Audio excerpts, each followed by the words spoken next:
بسم اللہ الرحمن الرحیم۔ محترم ناظرین، السلام علیکم ورحمۃ اللہ وبرکاتہ۔ آج میں آپ کے لیے حضرت لال شہباز قلندر کا ایک واقعہ لے کر آیا ہوں۔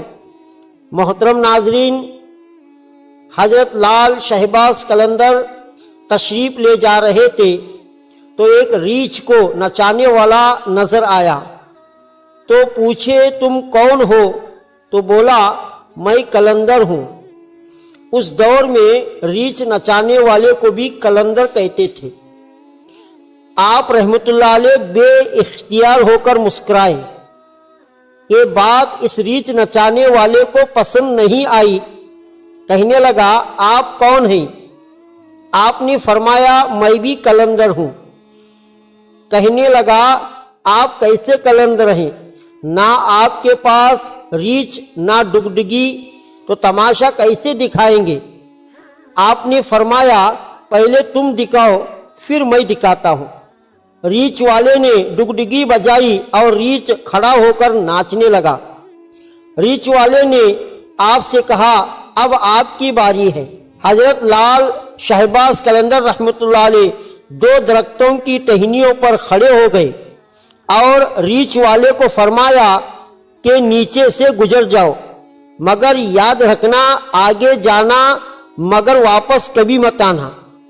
جیسے ہی ریچھ والا نیچے سے گزرا ماحول ہی بدل گیا۔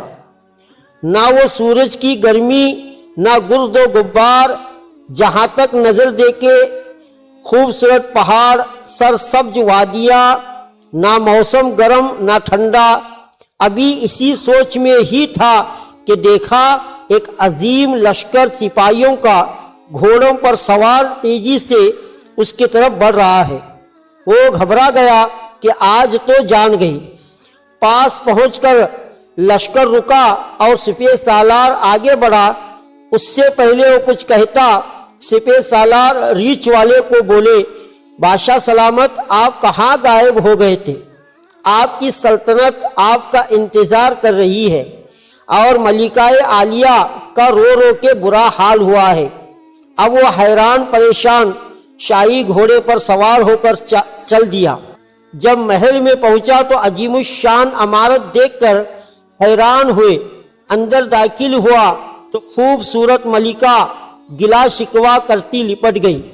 کہاں رہ گئے تھے آپ؟ سب بھول کر نہا دھو کے شاہی پوشاک پہن کر تخت پر بیٹھ گیا۔ سالوں گزر گئے، بچے ہوئے، پھر شہزادے بڑے ہو گئے، بڑھاپا آ گیا، جسم سے جان، منہ سے ذائقہ چلا گیا۔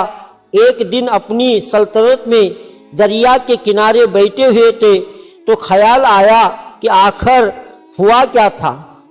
اسی جستجو میں وہیں پہنچا جہاں پر لشکر تھا تو دیکھا وہ درخت ابھی بھی موجود ہے۔ سوچا چلو دیکھتے ہیں کیا، اور درخت کے بیچ سے گزرا۔ ماحول بدل گیا۔ وہی وقت، وہی مقام، سامنے اس کا ریچھ اور ڈگڈگی پڑی ہے، وہی گرمی، وہی گرد و غبار۔ پیچھے دیکھا تو حضرت لال شہباز قلندر کھڑے تھے۔ اس کی حالت غیر ہو گئی۔ بولا جناب میری سلطنت، میری ملکہ، میرے شہزادے۔ تو لال شہباز رحمت اللہ نے فرمایا کہ بیٹا سب تماشا تھا۔ تو محترم ناظرین، میں آپ سے گزارش کرتا ہوں کہ میرے چینل کو سبسکرائب کریں۔